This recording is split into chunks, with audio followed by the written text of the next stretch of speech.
ದಯವಿಟ್ಟು ಬಂದಂತ ಎಲ್ಲ ಮಾನ್ಯರ ವತಿಯಿಂದ ಡಾಕ್ಟರ್ ಬಿ ಆರ್ ಅಂಬೇಡ್ಕರ್ ಅವರಿಗೆ ಜಿಲ್ಲಾ ರಂಗಮಂದಿರದಲ್ಲಿ ನಡೆದ ವೇದಿಕೆಯ ಕಾರ್ಯಕ್ರಮವನ್ನು ಜಿಲ್ಲಾ ಅಧಿಕಾರಿ ನಿತೀಶ್ ಕೆ ಅವರು ಉದ್ಘಾಟಿಸಿ ಮಾತನಾಡಿ, ನ್ಯಾಯ ಮತ್ತು ಸಮಾನತೆಯ ಆಶಯ ಹೊಂದಿದ್ದ ಡಾಕ್ಟರ್ ಬಿ ಆರ್ ಅಂಬೇಡ್ಕರ್ ಅವರು ಸರ್ವರಿಗೂ ಸಮಬಾಳು ಎನ್ನುವ ಸಾಮಾಜಿಕ ನ್ಯಾಯದ ಪರಿಕಲ್ಪನೆಯೊಂದಿಗೆ ದೇಶದ ಜನತೆ ಸಮಾನತೆಯನ್ನು ಮತ್ತು ನ್ಯಾಯ ಕೊಡಲು ಮಹತ್ವದ ಸಂವಿಧಾನ ರಚಿಸಿ ದೇಶದ ಜನತೆಗೆ ಸಮರ್ಪಿಸುವುದು ಅತ್ಯಂತ ಮಹತ್ವದ ಕಾರ್ಯವಾಗಿದೆ ಎಂದು ತಿಳಿಸಿದರು. ಸಮಾಜದಲ್ಲಿನ ಆರ್ಥಿಕ ಸಾಮಾಜಿಕ ಅಸಮಾನತೆಯನ್ನು ಹೋಗಲಾಡಿಸಲು ಪರಿಹರಿಸಲು ನಾವುಗಳು ಕೈಗೊಂಡ ಹಾಗೂ ಕೈಗೊಳ್ಳಬೇಕಾದ ಕಾರ್ಯಗಳಿಗೆ ಸಂವಿಧಾನವು ದಿಕ್ಸೂಚಿಯಾಗಿದೆ.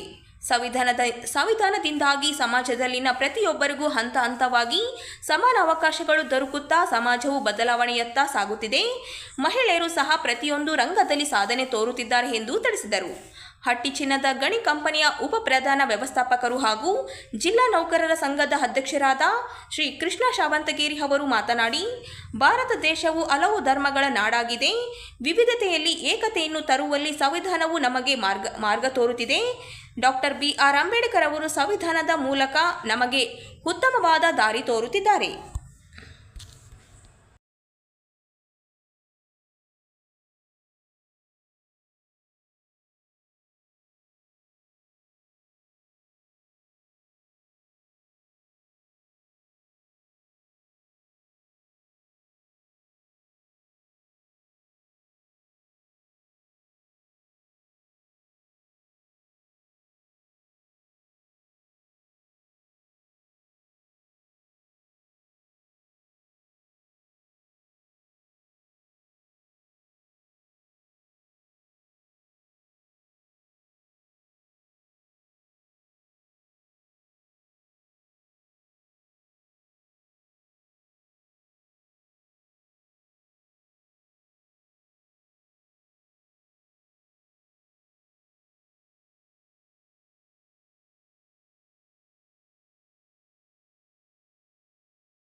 ಭಾರತದ ಸಂವಿಧಾನ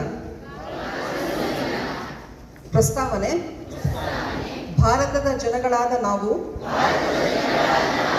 ಭಾರತವನ್ನು ಒಂದು ಸಾರ್ವಭೌಮ ಸಮಾಜವಾದಿ ಸರ್ವಧರ್ಮ ಸಮಭಾವದ ಪ್ರಜಾಸತ್ತಾತ್ಮಕ ಗಣರಾಜ್ಯವಾಗಿ ರಚಿಸಲು ಮತ್ತು ಅದರ ಸಮಸ್ತ ನಾಗರಿಕರಿಗೆ ಸಾಮಾಜಿಕ, ಆರ್ಥಿಕ ಮತ್ತು ರಾಜಕೀಯ ನ್ಯಾಯ, ವಿಚಾರ, ಅಭಿವ್ಯಕ್ತಿ, ವಿಶ್ವಾಸ, ಧರ್ಮಶ್ರದ್ಧೆ ಮತ್ತು ಉಪಾಸನಾ ಸ್ವಾತಂತ್ರ್ಯ, ಸ್ಥಾನಮಾನ ಹಾಗೂ ಅವಕಾಶ ಸಮಾನತೆ ದೊರೆಯುವಂತೆ ಮಾಡಲು ಮತ್ತು ವ್ಯಕ್ತಿ ಗೌರವವನ್ನು, ರಾಷ್ಟ್ರದ ಏಕತೆಯನ್ನು ಹಾಗೂ ಅಖಂಡತೆಯನ್ನು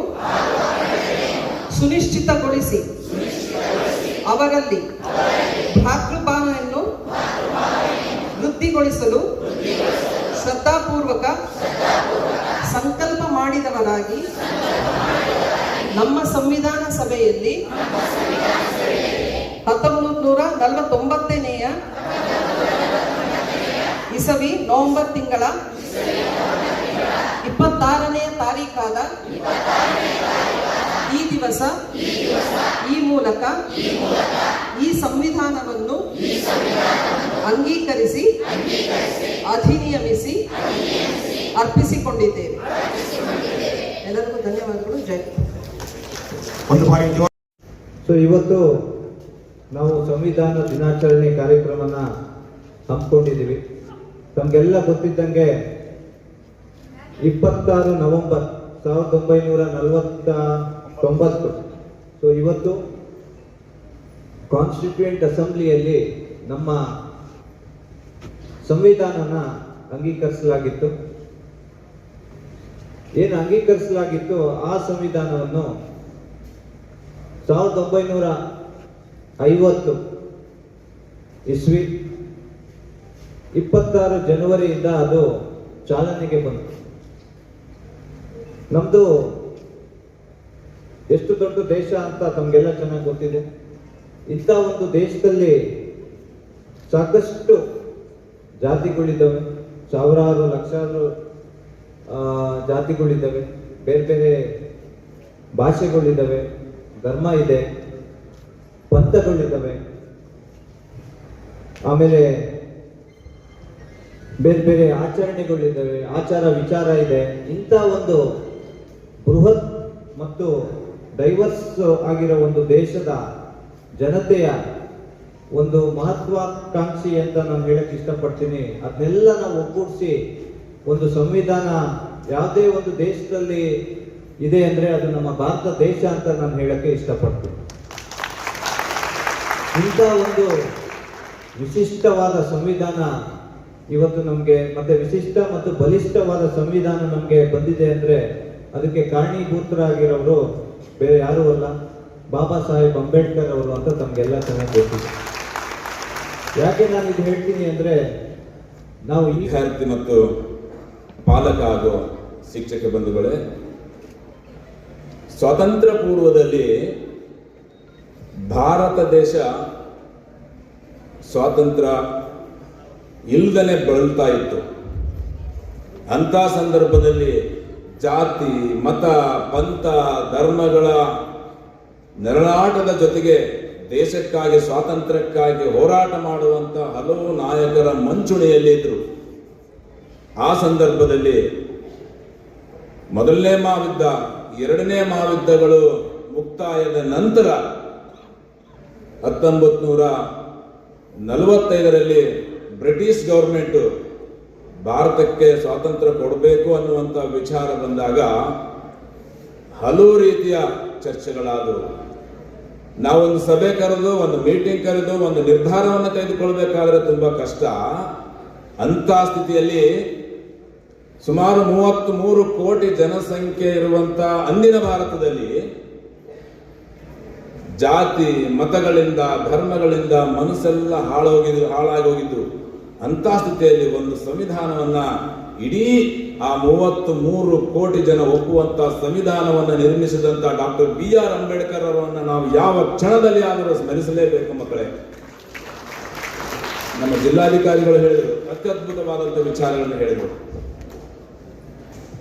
76 ವರ್ಷಗಳು ಸಂವಿಧಾನವನ್ನು ಅಂಗೀಕರಿಸಿ ಇದುವರೆಗೂ, ಎಲ್ಲರೂ ಗಮನ ಕೊಟ್ಕೊಳ್ಳಿ, ಇದುವರೆಗೂ ಸಾವಿರಾರು ಜಾತಿಗಳಿದ್ದಾವೆ, ಸುಮಾರು 7-8 ಧರ್ಮಗಳಿದ್ದಾವೆ, ಮತಗಳಿದ್ದಾವೆ, ಪಂಥಗಳಿದ್ದಾವೆ, ಧರ್ಮಗಳಿದ್ದಾವೆ, ಹಲವು ವೈಚಾರಿಕ ವಿಭಿನ್ನತೆಯ ಚಿಂತಕರಿದ್ದಾರೆ, ಸಿದ್ಧಾಂತವಾದಿಗಳಿದ್ದಾರೆ, ಹಲವು ಪ್ರಾದೇಶಿಕ ವಿಭಿನ್ನತೆಗಳಿದ್ದಾವೆ. ಇವೆಲ್ಲದರ ಮಧ್ಯೆಯೂ 76 ವರ್ಷಗಳ ಕಾಲ ಈ ಅಂಬೇಡ್ಕರ್ ಅವರ ರಚಿಸಿದಂತ ಶ್ರೇಷ್ಠ ಸಂವಿಧಾನವನ್ನು ಒಪ್ಪಿಕೊಂಡು ನಾವು ಅಪ್ಪಿಕೊಂಡು ಬದುಕಿದ್ದೇವೆ. ಪಕ್ಕದ ಪಾಕಿಸ್ತಾನ ಇದುವರೆಗೆ ಸುಮಾರು 4ರಿಂದ 5 ಸಲ ಸರ್ವಾಧಿಕಾರರಾದಂತ ಅಲ್ಲಿ ಸರ್ವಾಧಿಕಾರಿಗಳು ಬಂದೋಗಿದ್ದಾರೆ. ಇಷ್ಟೆಲ್ಲ ಮತಪಂಥಗಳಿದ್ದರು ಸಂವಿಧಾನವನ್ನ ಒಪ್ಪುವಂತ ಶ್ರೇಷ್ಠವಾದಂತ ಸಂವಿಧಾನವನ್ನ ನಿರ್ಮಿಸಿದಂತ ಡಾಕ್ಟರ್ BR ಅಂಬೇಡ್ಕರ್ ಅವರನ್ನ ಯಾವ ಸಂದರ್ಭದಲ್ಲಿಯೂ ಸ್ಮರಿಸಿದ್ರು ಕಡಿಮೆ ಅಂತ ನಾನು ಹೇಳಕ್ಕೆ ಇಷ್ಟಪಡ್ತಾ ಇದ್ದೀನಿ. ಯಾಕಂದ್ರೆ ಅಷ್ಟು ಸುಲಭ ಅಲ್ಲ ರೀ.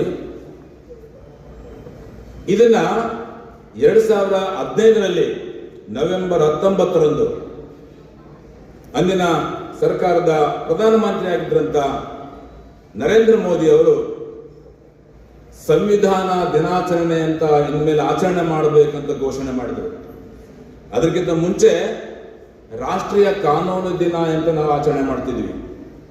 ಮಕ್ಕಳೇ, ಸಂವಿಧಾನ ಬರೆಯೋದಂದ್ರೆ ಅಷ್ಟು ಸುಲಭ ಅಲ್ಲ. ಯಾಕಂದ್ರೆ ಹಲವು ಚಿಂತಕರಿಂದ ಕೂಡಿಕೊಂಡು ಸುಮಾರು ಚರ್ಚೆಗಳಾದವು. ಕೃಷ್ಣ ಸುಮಾರು ವರ್ಷಗಳು ಸ್ವಾತಂತ್ರ್ಯ ಸಿಕ್ಕು ಹಲವಾರು ನಾವು ವಿಜ್ಞಾನ ಮತ್ತು ತಂತ್ರಜ್ಞಾನದಲ್ಲಿ ಮುಂದುವರೆದರೂ ಕೂಡ ಸವಾಲುಗಳಿರ್ತಕ್ಕಂಥ ಈ ಒಂದು ವ್ಯವಸ್ಥೆಯಲ್ಲಿ ಬಾಬಾ ಸಾಹೇಬ್ ಅಂಬೇಡ್ಕರ್ ಅವರು ಅಂದಿನ ಒಂದು ದಿನಮಾನಗಳಲ್ಲಿ ಮಾಡಿರ್ತಕ್ಕಂಥ ಒಂದು ಪರಿಶ್ರಮ, ಅವರು ಪಟ್ಟಿರ್ತಕ್ಕಂಥ ಒಂದು ಜ್ಞಾನದ ಒಂದು ಅಗಾಧತೆಯನ್ನು ನೋಡಿದ್ರೆ ನಾವೆಲ್ಲರೂ ಕೂಡ ಏನಂದ್ರೆ ಹೆಮ್ಮೆಯನ್ನು ಪಡಬೇಕಾಗ್ತದೆ ಮತ್ತು ಪ್ರೇರಣೆಯನ್ನು ತಗೋಬೇಕಾಗ್ತದೆ. ನಮ್ಮ ಮುಂದಿನ ಪೀಳಿಗೆ ಕೂಡ ಅವರ ಒಂದು ಹಾದಿಯಲ್ಲಿ ನಡೆಯಬೇಕಾಗ್ತದೆ.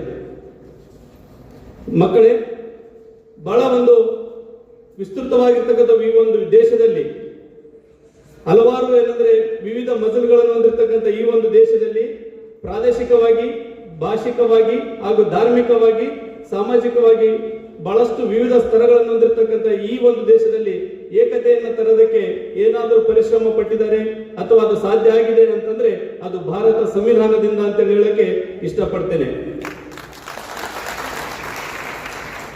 ಯಾಕೆಂದರೆ ಹಲವಾರು ವಿಷಯಗಳಲ್ಲಿ ಅತ್ಯುನ್ನತ ಒಂದು ವಿದ್ಯಾಭ್ಯಾಸವನ್ನು ಮಾಡಿ ದೇಶ ವಿದೇಶಗಳಲ್ಲಿ ವಿಶ್ವವಿದ್ಯಾಲಯಗಳಲ್ಲಿ ತಮ್ಮ ಪದವಿಗಳನ್ನು ಮುಗಿಸಿ ಮತ್ತೆ ಸಾಮಾಜಿಕ ವ್ಯವಸ್ಥೆಯನ್ನ ಅತ್ಯಂತ ಗಾಢವಾಗಿ ಪ್ರೀತಿಸುವುದರ ಜೊತೆಗೆ ಅರ್ಥ ಮಾಡಿಕೊಂಡು ಆ ಒಂದು ಎಲ್ಲ ಅಂಶಗಳನ್ನ ಸಂವಿಧಾನದಲ್ಲಿ ಅಡಕವಾಗುವಂತೆ ನೋಡಿಕೊಂಡಿರ್ತಕ್ಕಂಥ ಏಕೈಕ ಮಹಾತ್ಮ ಅಂತೇಳಿ ಹೇಳ್ಬೇಕಾದ್ರೆ ಅವರು ನಮ್ಮ ಡಾಕ್ಟರ್ ಬಾಬಾ ಸಾಹೇಬ್ ಅಂಬೇಡ್ಕರ್ ಅವರು ಅಂತೇಳಿ ಹೇಳ್ಬಹುದು. ಇಂಥ ಒಂದು ಮಹಾನ್ ವ್ಯಕ್ತಿಗೆ ಒಂದು ಜ್ಞಾನದಿಂದ ಮಾತ್ರ ಆ ಒಂದು ಶಕ್ತಿ ಬಂದಿದೆ ಅಂತೇಳಿ ನಾವು ಒಪ್ಪಿಕೊಳ್ಳಬೇಕು. ಯಾಕೆಂದ್ರೆ ಜ್ಞಾನ ಮಾತ್ರ ಏನಾದ್ರೆ ಬದಲಾವಣೆಗೆ, ಶಿಕ್ಷಣ ಮಾತ್ರ ಬದಲಾವಣೆಗೆ ಅವಕಾಶ ಕೊಡ್ತದೆ ಮತ್ತು ಆ ಸಾಧ್ಯತೆಯನ್ನ ತೆರೆದುಕೊಡ್ತದೆ. ಅದು ಅಂಬೇಡ್ಕರ್ ಅವರು ಆ ಜ್ಞಾನವನ್ನ ಏನಾದ್ರು ಪಡ್ಕೊಂಡ್ರು. ನಾವು ನೀವೆಲ್ಲ ಅರ್ಥ ಮಾಡ್ಕೋಬೇಕು, ಆ ಒಂದು ದಶಕದಲ್ಲಿ 1900ನೇ ದಶಕದಲ್ಲಿ ಏನು ಅವರು ಕಷ್ಟಪಟ್ಟಿದ್ದಾರೆ ಅಷ್ಟು ನಾವು ಶಿಕ್ಷಣ ಪಡೆಯೋದಕ್ಕೆ ಕಷ್ಟಪಡಬೇಕಾಗಿಲ್ಲ. ಆದ್ರೂ ನಾವೆಲ್ಲೋ ಶಿಕ್ಷಣದಿಂದ ಏನಾದ್ರು ವಿಮುಖರಾಗ್ತಾ ಇದ್ದೇವೆ. DC ಸರ್ ಹೇಳಿದಂಗೆ ಮಹಿಳಾ ಪ್ರಾತಿನಿಧ್ಯ ಎಷ್ಟೋ ಕಡಿಮೆ ಆಗ್ತಾ ಇದೆ ಅಂತೇಳಿ ಹೇಳಿದ್ರು. ಆ ಒಂದು ದಶಕದಲ್ಲಿ ಅವರು ಕಷ್ಟಪಟ್ಟಿದ್ದನ್ನ ನಾವು ಇವತ್ತಿಗೂ ಕೂಡ ಕಣ್ಮುಂದೆ ತಗೋಬೇಕು. ಯಾಕೆಂದ್ರೆ ಅಷ್ಟೊಂದು ಕಡು ಬಡತನ, ಅಷ್ಟೊಂದು ಸಾಮಾಜಿಕ ತಾರತಮ್ಯ, ಅಷ್ಟೊಂದು ಆರ್ಥಿಕ ಸವಲತ್ತುಗಳು ಇರದೇ ಇರತಕ್ಕಂಥ ಆ ಒಂದು ವ್ಯವಸ್ಥೆಯಲ್ಲಿ ಡಾಕ್ಟರ್ ಬಾಬಾ ಸಾಹೇಬ್ ಅಂಬೇಡ್ಕರ್ ಅವರು ದೇಶ ವಿದೇಶಗಳಿಗೆ ಏನಾದ್ರೆ ಪ್ರಯಾಣ ಮಾಡಿ ಏನಾದ್ರೆ ಶಿಕ್ಷಣವನ್ನು ಪಡೆದಿದ್ರು. ನಾವು ಅವರ ಒಂದು ಪ್ರೇರಣೆ ಮೂಲಕ ಇಲ್ಲಿ ಇರ್ತಕ್ಕಂಥ ವಿದ್ಯಾರ್ಥಿ ಮತ್ತು ವಿದ್ಯಾರ್ಥಿನಿಯರು ನಾವು ಶಿಕ್ಷಣಕ್ಕೆ ಹೆಚ್ಚಿನ ಒಂದು ಒತ್ತನ್ನು ಕೊಡಬೇಕು ಅಂತೇಳಿ ಈ ಸಂದರ್ಭದಲ್ಲಿ